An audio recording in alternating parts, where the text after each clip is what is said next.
মহিলা তার স্বামী ছিল এরকম খুব রাগী, তো অসুস্থ শরীর, আপনার হচ্ছে হাসপাতাল থেকে প্রস্রাব পরীক্ষা করে নিয়ে এসছে। কি করে নিয়ে এসছে? কথা বলেন না, কি করে নিয়ে এসছে? প্রস্রাব পরীক্ষা করবে যাবে, তো রাত্রে সকালবেলা প্রস্রাব করে বোতলে ভরে রাখছে। তো ওই বোতলে ভরে রাখার পরে মনে করেন যে দরজার এক কোণে রাখছে, যাতে শিশিটা সকালবেলা মনে করেন একটু পরে নিয়ে যাবে আর কি হাসপাতালে চিকিৎসা মানে পরীক্ষা করার জন্য। এখন স্ত্রী তো কাজে কামে ব্যস্ত, তো কিছু দেখবেন উচ্ছৃঙ্খল কিছু পোলাপান থাকে না, কথা বলে না, আছে না, ছেলেমেয়েরা আছে না, দেখবেন খালি লাফালাফি ঝাপাঝাপি, যেরকম লাফালাফি করতেছে দেখেন না, খালি লাফালাফি করতেছেন, এরকম আছে না, এরকম আছে, দেখবেন এখানে লাফ দিয়ে যাচ্ছে, ওখানে লাফ দিয়ে যাচ্ছে। ওই লাফালাফি করতে করতে হ্যাঁ ওখানে এসে করছে কি, ওই পা লাগে ওই শিশি গেছে পরে। কথা বুঝতে পারছেন? তাহলে ওর বাবা কি রাগী না শান্ত? কথা বলেন, রাগী না শান্ত? রাগী। এখন মায়ে বসতে সর্বনাশ, এই আয়সা যদি দেখে এই শিশির প্রস্রাব নাই, তাহলে তো কারো জান রাখবে না। ওই মহিলা করছে কি, যায়া নিজে প্রস্রাব করে ওই বোতলে পানি, ওই মানে প্রস্রাবটা বোতলে ভরে ওখানে রেখে গেছে। একটু জোরে বলেন না মারহাবা। বাঁচার জন্য এই কাজ উনি করছে। এখন প্রস্রাব পরীক্ষা করার জন্য ওই শিশি নিয়ে চলে গেছে হাসপাতালে। এখন ওই প্রস্রাব যখন পরীক্ষা করতেছে, এখন ডাক্তার প্রস্রাবের দিকে দেখে একবার, ওই পুরুষের দিকে দেখে একবার, মানে প্রস্তাব দেখে যে কি ব্যাপার, কি ব্যাপার।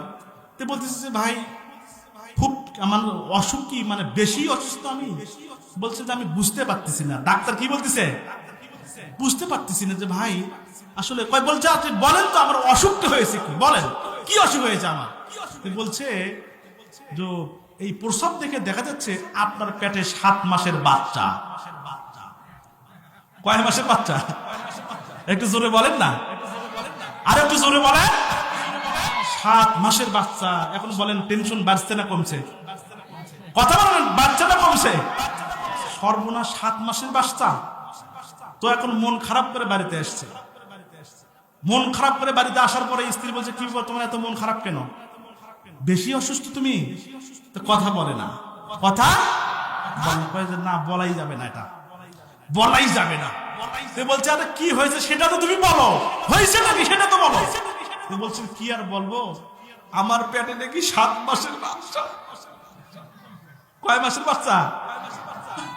এবার বলেন স্ত্রী খুশি না বেজার? কথা বলেন, স্ত্রী খুশি না বেজার? স্ত্রী মনে করছে টের পাইছিস এবার, সারা জীবন তোরে আমি ঠকাইতে পারিনি, তুই যে জ্বালান জ্বালাইছিস আজকে টের পাবি। সারা রাত গেছে স্বামীর সঙ্গে কথা বলেন। স্ত্রী বলছে আমি সারা জীবন শুনেছি মহিলার পেটে বাচ্চা থাকে, কিন্তু পুরুষের পেটে বাচ্চা থাকে আজ এই প্রথম তোমার কাছে শুনলাম। আমার ভাইয়েরা, আমার বন্ধুগণ, খারাপ লাগতেছে আপনাদের? কত বলেন খারাপ লাগতেছে আপনাদের?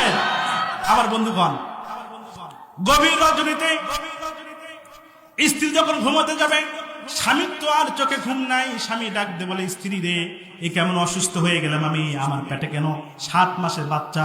এই কথা তো জীবনে আমি কোনোদিন শুনি নেই। এবার স্ত্রী ডাক দে বলেন প্রাণের স্বামী মন খারাপ করেন না। মন খারাপ? প্রাণের স্বামী মন খারাপ করার কোনো কাজ নাই। এবার স্বামী বলছে সর্বনাশ, মন খারাপ করবো না মানে?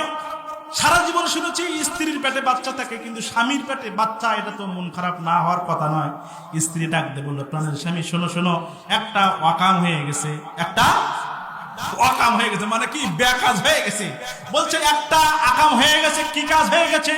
তুমি যে প্রস্তাব করে শিশিটা দরজার সামনে রেখে দিয়েছিলে, তোমার ওই সন্তান, দুষ্ট সন্তানটা এসে ওই পা লেগে ওই শিশিটার সমস্ত প্রস্তাব পড়ে গিয়েছিল, কিন্তু তোমার মাঠ থেকে বাঁচার জন্য, তোমার পিটন থেকে বাঁচার জন্য আমি নিজে ওই শিশি প্রস্তাব করে ভরে রেখে দিয়েছিলাম। সুতরাং টেনশনের কোনো কাজ নাই, ওই প্রস্তাব তোমার নয়, ওই প্রস্তাব আমার। সুতরাং তোমার পেটে বাচ্চা নয়, আমার পেটে 7 মাসের বাচ্চা। একটু জোরে বলেন না সুবহানাল্লাহ, আর একটু জোরে বলেন না সুবহানাল্লাহ। আমার ভাইয়েরা, সুতরাং স্ত্রীর সঙ্গে যদি বেয়াদবি করেন, স্ত্রীর সঙ্গে যদি খারাপ আচরণ করেন, এইরকম শাস্তি কিন্তু আপনাকেও দিতে পারে। কথা বলেন ঠিক কিনা? একটু জোরে বলেন না ঠিক কিনা?